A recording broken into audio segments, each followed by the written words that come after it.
tapi wajib dewe pangeran salat dadi takae akomo limang wektu kudu tansah dicukup kanthi istiqomah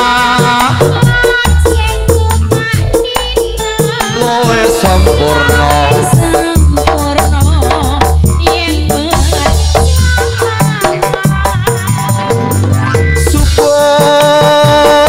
luhur lan asar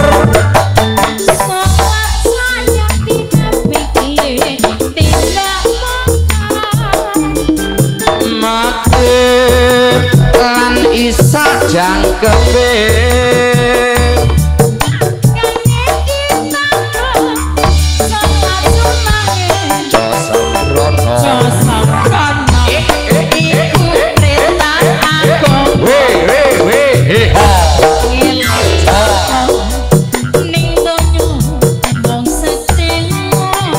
sabar lan tawakal yen bareng